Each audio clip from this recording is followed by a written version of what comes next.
ఎస్ఎస్టీవీకి స్వాగతం సుస్వాగతం. అందరికీ శుభోదయం. చెప్పు. ఏందిరో తెలుగు మాట్లాడుతున్నావు నువ్వు? చెప్పు నాయనా చెప్పు. ఎస్ఎస్టీవీకి స్వాగతం సుస్వాగతం. శంకర్ వర్సెస్ శ్రీనివాస్ అని చెప్పబోతుంటే మనోడు అందరికీ శుభోదయం అంట. చెప్తున్నా అమ్మో 7 గంటలకు శుభోదయమా? మానోడు నిద్ర లేపుకొని రావడానికి తల ప్రాణం తోక్కొచ్చింది.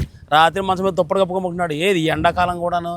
ఏమయ్యా శ్రీనివాస్, ఇలా చేస్తే ఎట్లాగయ్యా? నువ్వు ఎన్నింటికి రావాలి, మనం ఎన్నింటికి వీడియో చేయాలి, నువ్వు ఎన్నింటికి వచ్చావు? అదే లేపాలా నిన్ను? అరే రే రే రే రే రే రే. సరే కానివ్వండి, ఏం చేస్తాం. మా ఇంటికి అక్కడ ఒక 2 కిలోమీటర్స్ దూరమే కాబట్టి ఏదో మా లైన్లోనే, అంటే ఇంట్లో నుంచి ఇంటి నుంచి వెళ్ళిపోతే డైరెక్ట్ మా ఇల్లు అక్కడ ఉంటుంది అనమాట. ఇక ఆ లైన్లోకి రావాల్సి వచ్చింది.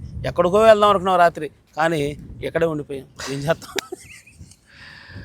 ఓకే బాలశంకర్, ప్రస్తుతం ఐపీఎల్ సీజన్ నడుస్తుంది కాబట్టి ఐపీఎల్ మ్యాచ్ల గురించి మాట్లాడుకుంటున్నాం. అలాగే ఎస్ఎస్టీవీ అన్ని సమస్యలను విశ్లేషించబడుతుంది. అన్ని ఏది ఒకటే ఆల్ ఇన్ వన్. అది రాయల్ ఛాలెంజర్స్ బెంగళూరు వద్దులు ఈరోజు ఎదుర్కోబోతుంది గుజరాత్ రాజస్థాన్ రాయల్స్ని. ఇద్దరు రాయల్స్ని పోరాటం. ఇది రివెంజ్ వీక్లో భాగంగా రాయల్ ఛాలెంజర్స్ బెంగళూరు రాజస్థాన్ రాయల్స్ని ఎదుర్కోబోతుంది. అంతకుముందు ఏమైంది, రాజస్థాన్ రాయల్స్ ఓన్ స్టేడియంలో మ్యాచ్ జరుగుతుంటే వీళ్ళు కొట్టి వచ్చారు. అవును. ఇవాళ ఈ బెంగళూరులో మ్యాచ్ జరుగుతుంది. మరి ఏమైద్దో మనం మీరు టాస్ వేస్తే ఏ జట్టుని తీసుకుని మనం ఎంపిక చేసుకుని. చూసారా మనోడు మాట్లాడితే టాస్ అంటున్నాడు. మొత్తం మంచి ఊపి మీద ఉన్నాడు ఈ రోజు. Okay okay. ఏంటి సార్, ఇది ఊపి మీద ఉన్నావా? ఉండా ఏంటి సార్ ఏమండి, ఇక్కడ 7, ఇక్కడ 34. ఏ మ్యాన్, సారీ మనోడు ఎందుకు కొంచెం డిసప్పాయింట్ అవుతున్నాడు. అంకి మారుద్దాం సీను, అంకి మారుద్దాం. సరేనా? సరే చెప్పు. ఆ జట్లో ఇప్పుడు ఎవరన్నా ఉన్నారు, ఎవరు మార్పులు చేస్తారు? మీరు టాస్ వేస్తే నేననేది ఫస్ట్ జట్లు 2 ఉన్నాయి. రాజస్థాన్ రాయల్స్ తర్వాత ఆర్ఆర్ ఉంది కదా. ఈ 2 జట్లు ఎప్పుడు పోటీ పడ్డారు, ఎప్పుడు ఎక్కడ ఎవరి మీద గెలిచారనేది నాకు ఒకసారి, అంటే నాకు అంత జ్ఞాపక శక్తి ఉండదండి. ఎందుకంటే నేను క్రికెట్లో అంత తోపును కాదు కదా. మనోడంటే తోపు కదా. అది ఏమవుతుందంటే బాలశంకర్, ఇదివరకు ఇలా స్టేడియాలు ఉండేవి. అవును. అక్కడ గెలుపులు లెక్కేసుకునే వాళ్ళు. ఇప్పుడు అసలు ఏ స్టేడియంలో ఎక్కడ జరుగుతుందో అర్థం కావట్లేదు. ఓకే. ఎందుకంటే ఇప్పుడు ఒక రాష్ట్రంలోకి వచ్చేది 2-3 స్టేడియాలు ఉన్నాయి. ఏదో పర్టికులర్గా ముంబై అందరికి వాంకెళ్ళి ఆడిపిస్తారు. కోల్కతా అనుకో ఆ ఈడెన్ గార్డెన్స్లోనే ఆడిపిస్తారు. మిగతా రాష్ట్రంలో ఎక్కడ టీంలు ఉన్నాయి, ఎక్కడ పిచ్చులు ఉన్నా అక్కడ పోరు. ఇప్పుడు మనకు వచ్చేదానికి ఏమైద్ది, కొన్ని అట్ట మార్చడం వల్ల రికార్డులు చెప్పలేకపోతున్నప్పుడు. అంటే ఇప్పుడు రికార్డ్స్ దాంట్లో రొటేట్ చేయరా? చేస్తారు, కానీ వాళ్ళు జరిగేది ఆ పిచ్చిలో కాదు. అప్పుడు ఏం చేయాలంటే అప్పుడు ఆ స్టేట్ తగ్గట్టుగా తీసుకోవాలి రికార్డ్స్, అంతేగా? అవును. ఓకే. అవును. అందుకని ఇది రికార్డుల గురించి పెద్దగా స్టేట్ రౌడీ హీరో లాగా స్టేట్ రికార్డులు తీసుకోవాలి. ఫిల్ సాల్ట్ ఉంటాడు, బాలశంకర్, కోహ్లీ ఉంటాడు, పతిదార్ ఉంటాడు, రాజేత్ పాక్లర్ అని ఒక ఇండియన్స్ తీసుకున్నారు. అతను కూడా పర్లేదు. ఇంకా కెప్టెన్ ఉన్నాడు రజత్ పతిదారు, అద్భుతంగా ఆడుతున్నాడు. జితేష్ శర్మ, టిమ్ డేవిడ్, కృణాల్ పాండ్యా, రోమారావు షపట్, భువనేశ్వర్ కుమారు, రవి బిష్ణు, సుయాష్ శర్మ, జాష్ హేజల్వుడ్, యష్ దయాల్. మంచి బ్యాటింగ్ లైనప్ ఉంది. మంచి బౌలర్స్ కూడా మంచిగా ఉన్నారు. వాళ్ళ కెప్టెన్ పతిదారు మాత్రం అద్భుతంగా రాణిస్తున్నాడు. ఈ విషయంలో మాత్రం బెంగళూరు, కాకపోతే వాళ్ళకి ఒక దరిద్రం ఏంటంటే ఇంతవరకు వాళ్ళ ఓన్ స్టేడియంలో గెలవాల.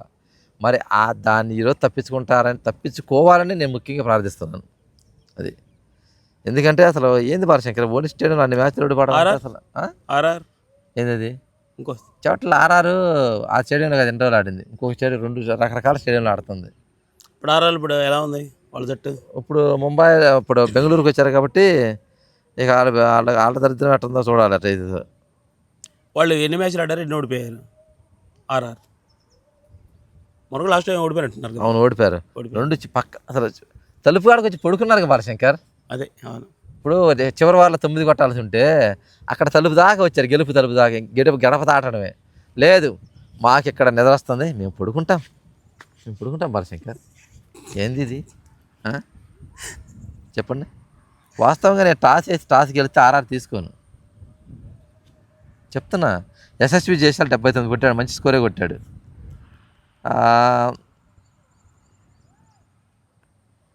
వైకాస్ ఇది ఇంకొక ఓపెనర్ తీసుకుని అతను 34 కొట్టాడు. Nitish Rana 1, rayon Parag 39, Dhruv Jurel 6, Hetmyer 12. వీళ్ళు మాత్రం కొన్ని ఏం చేయాల్సి పడుతుంది ఇంకా ఆర్ఆర్. ఎందుకంటే వీళ్ళకి ఆడే ఆటగాళ్ళకి అలసత్వం పెరిగిపోతుంది. బాధ్యత ఉంటల్లా చెబుతారా సినిమా డైలాగ్, బాధ్యత ఉండదు. అసలు బాధ్యత ఉండద్దా? బాధ్యత లేదా మీకు అసలు? రెస్పాన్సిబిలిటీ లేదా మీకు అసలు? ఇంట్లో మీరు వద్దులేండి, అది ఇంకో రూట్కి వెళ్ళిపోయింది. అది మీరు ఏ పనులను చేసుకోండి, ఏదైనా చేయండి, కొంచెం బాధ్యతగా వ్యవహరించండి. ఏందా మ్యాచ్లు అసలు ఆ జట్టు ఎంపికలేంది? మీరు ఎట్టుందంటే మిడిల్లో ఉండారు వీళ్ళు ప్రస్తుతానికి. అటు టాప్లో లేరు, ఇది మిడిల్లో ఉండారు. అట్లాంటి దాన్ని వీళ్ళు చెడగొట్టుకుంటున్నారు. బాగా ఆడి మొన్న 2 మ్యాచ్లు కానీ వాళ్ళు గెలిచినట్టయితే గుజరాత్ ఉండేది టాప్లో గెలిపి ఆర్ఆర్ ఉండేది. 9 వరకు చివరి వారిలో 9 వరకు కొట్టాపారు. ఏం సార్ ఇది? ఫ్రస్ట్రేషన్ వస్తుంది మా చూస్తుంటే. నేను వేస్తాను సరే.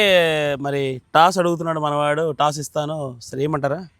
ఇది వేతనంటున్నా ఏంటి రోజు మీరేంటి తీసుకోండి. ఓకే లక్ ఈరోజు నా చేతితోటి లక్ వాడికి ఇస్తున్నా. ఈరోజు వాడే గెలవాలి అంతే, గెలవాలంతే, ఆడే గెలవాలి. SI India. నాకు తెలుసు ఆ సంగతి, 100% నాకు తెలుసు. మా సీనే గెలుస్తాడని. సీనే గెలుస్తాడు. నేను ఇండియా కోరుకున్నాను, ఏమి ఇచ్చాడు నాకు? కనిపిస్తుందా? అదనమాట. ఎందుకంటే మనవాడు ఇందాక ఒక మాట కూడా రిలీజ్ చేశాడు. అందుకని ఈ ఛాన్స్ పాపం మనం శ్రీనివాస్కి ఇవ్వాలి. మా గురుగారికి గురుదక్షిణ ఇద్దామంటే అసలు తీసుకోవట్లేదు ఆయన. సరే ఇప్పుడన్నా టాస్ గెలిచారు కాబట్టి అది ఆయన ఎంచుకుంటాడు. ఆ మిగిలింది ఏదో అలా పడేస్తే దాంట్లో క్యాచ్ పట్టుకుంటాను. నేను కూడా పట్టుకొని బాగా రుద్దుతాను. ఆర్ఆర్ తీసుకుంటున్నాను. ఎస్, రాజస్థాన్ రాయల్స్ నేను తీసుకుంటున్నాను.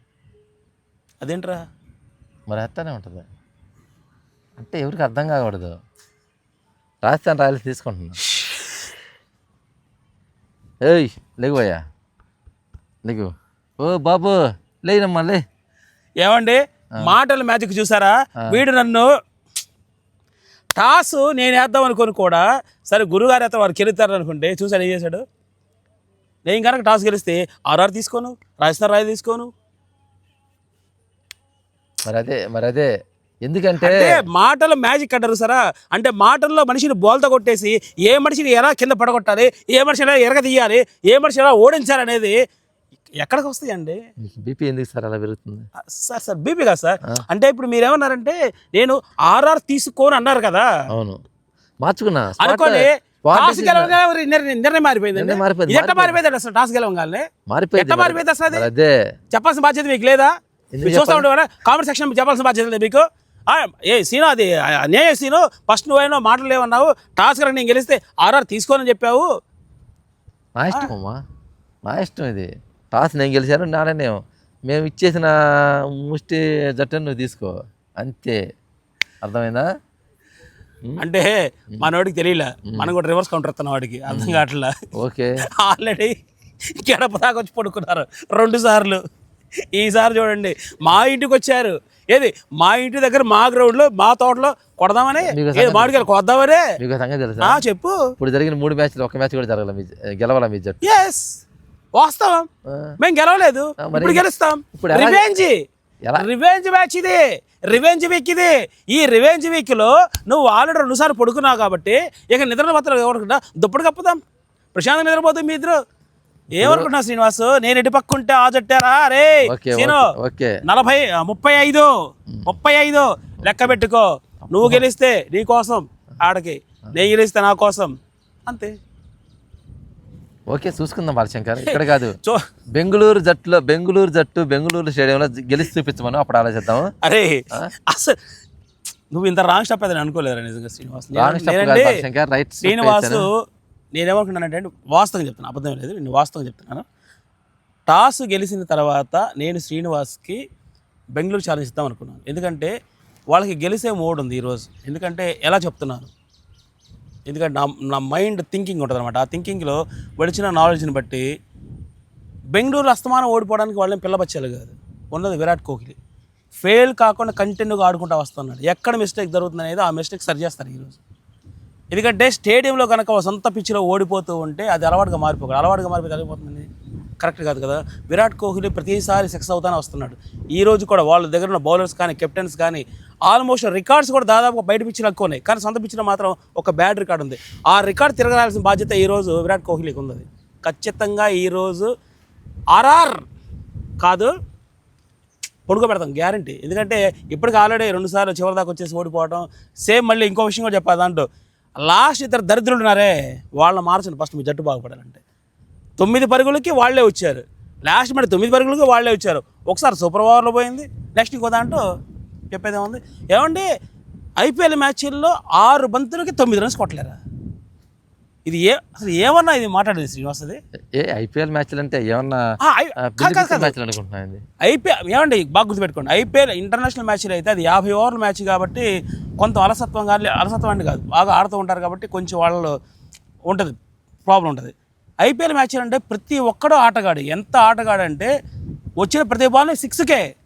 ఒక్కసారి మీకు చెప్పాలంటే సన్ రైజ్ హైదరాబాద్ చూడండి ఒకసారి, వాళ్ళకి తెలిసింది ఒకటే, బాల్ నేల మీద వద్దు ఫీల్డ్కి రష్ ఇద్దాం అనుకుంటారు అంతే. కేవలం ఇక్కడ కావాల్సిన వారికి ఓన్లీ బౌలర్ మాత్రం వాడికి కావాలి. బాల్ అయితే బాల్ తీసుకొస్తానికి జనరల్గా 4 లైన్లో ఉంటారు కొంతమంది, వాళ్ళకు కూడా ఛాన్స్ ఇవ్వట్లా. జనాలు బాల్ లోపలికి ఎత్తున్నారు. ఆ రేంజ్ హైదరాబాద్ సన్ రైజ్ అంటే అదే టీం అంటే, తెలుసుకోండి టీం అంటే అది. అలాంటి టీంని హైదరాబాద్ అట్లా ఆడేవాళ్ళు కేవలం 6 బాల్స్కి 9 రన్స్ కొట్టలేక 2 సార్లు ఓడిపోతారు. మీరు మేము చేస్తాం అంతే, మేము చేస్తే కదా మీరు చెప్పుకుంటుంది. అది చేశారు కాబట్టి ఈరోజు ఇంకోసారి లేకుండా తడిగుడ్డేసి పడుకో పెడతాం. ఓకే, ఇక మీరు నిద్రపోండి, లెగమాకండి ప్రశాంతంగా ఈ సిరీస్ మొత్తం పడుకోండి. ఇంకా ముందు మీ ఓన్ స్టేడియంలో గెలిచి మాట్లాడండి. కాలర్ ఎగరేస్తున్నా విరాట్ కోహ్లీ సాయంత్రం విజృంభణ. ఓకే చూస్తావా ఎంత విజృంభణ. విరాట్ కోహ్లీ ఆడడా అనేది విషయం పక్కన పెట్టేసేయండి, కానీ కన్ఫామ్గా చెప్తున్నాను, సాయంత్రం జట్టు మొత్తం ఏకకృత అంటే అందరూ కలిసి ఒకే ఒక జట్టుగా అంటే ఒకే ఒక మనిషిగా ఆడి సాయంత్రం రికార్డు తిరగరాస్తారని నేను మనస్ఫూర్తిగా నమ్ముతున్నాను, కోరుకుంటాను, నమ్ముకుంటున్నాను. 100% నాదే రాసి పెట్టుకో. సాయంత్రం బెంగళూరు ఛాలెంజ్ మంది. క్రికెట్ని ఓన్లీ ఎంటర్టైన్మెంట్ వేలోనే చూడండి, చక్కగా ఎంటర్టైన్మెంట్ అవుతారు. చక్కగా 4లు 6లతో మిమ్మల్ని బాగా అలరిస్తారు. దయచేసి క్రికెట్ని ఓన్లీ ఒక ఎంటర్టైన్మెంట్ ప్రోగ్రామ్ లాగే చూడండి. అట్టాగానే మీరు మనసుకు తీసేసుకొని బెట్టింగ్లో పెట్టుకొని ఇబ్బంది పడదు. దయచేసి మీ డబ్బులు నష్టపోయి ఫ్యామిలీని నష్టపోతారు. దయచేసి మేము ఇచ్చే ఈ చిన్న మనవుని పాటిస్తారని మనస్ఫూర్తిగా కోరుకుంటున్నాం. అలాగే బాలశంకర్ రాత్రి దిగరా ఆల్ ద బెస్ట్ బాలశంకర్. చూసారా కళ్ళు మూతపడి పోతాయి మనకి.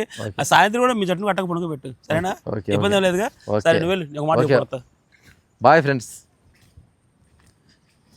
సో మా మనవి ఏమి లేదంటే జస్ట్ సరదాగా మాట్లాడుకుంటాం, చాలా హ్యాపీగా ఉంది. కాకపోతే ఏంటంటే జట్టు మాత్రం అందరు క్రికెటర్లు అన్ని జట్లు సూపర్ డూపర్గా ఆడుతున్నాయి. సాయంత్రం కూడా మంచి మ్యాచ్ చూడబోతున్నాం మనం, అద్భుతమైన మ్యాచ్. ఎందుకంటే ఇది రివెంజ్ వీక్ కాబట్టి ఊరికే తారుమారైపోతుంది. సో అద్భుతమైన మ్యాచ్ చూడబోతున్నాం. ఏది ఏమైనప్పటికీ కూడా క్రికెట్ చూడండి అంతే తప్పించి దానికి మనం బానిసలు కావద్దు. ఎంటర్టైన్మెంట్గా చూడొచ్చు అంతవరకే. టీవీ లేడీస్ సీరియల్ చూస్తూ ఉంటారు, కొంతమంది సినిమాలు చూస్తూ ఉంటారు. అదే ప్రకారంగా క్రికెట్ని కూడా ఒక ఆటగా చూడండి అంతే తప్పించి ఓన్ చేసుకోవద్దు. దాని మీద బెట్టింగ్లు పెట్టి మీ జీవితాలు సంసారాలు నాశనం చేసుకోవద్దు మనస్ఫూర్తిగా కోరుకుంటూ, నేను కోరుకునేది కూడా శ్రీనివాస్ కోసం నేను ట్రై చేస్తున్నాను. శ్రీనివాస్ కనుక ఆర్ఆర్ గెలిచినట్టయితే 100% శ్రీనికి ఒక మంచి సర్ప్రైజ్ ఇవ్వాలనుకుంటున్నాను. కానీ ఆ సర్ప్రైజ్ అతను తీసుకోలేకపోతున్నాడు. సో రాత్రి సర్ప్రైజ్ ఇద్దాం అనుకుంటే పాపం లక్కలు చాలా సౌండ్ పడుకోబెట్టినాయి, తెల్ల నిద్రమతి వదిలినట్లేదు. సరే ఆర్ఆర్ అన్న కొంచెం లేపితే మనోడికి చిన్న సర్ప్రైజ్ ఇస్తాను, అదండి. సో ఏదేమైనప్పటికీ కూడా మళ్ళీ మనందరం కలుద్దాం మరొక మ్యాచ్లో. అది కూడా ఈ మ్యాచ్ రేపు మనం 35 రేపు కలుద్దాం. All the best.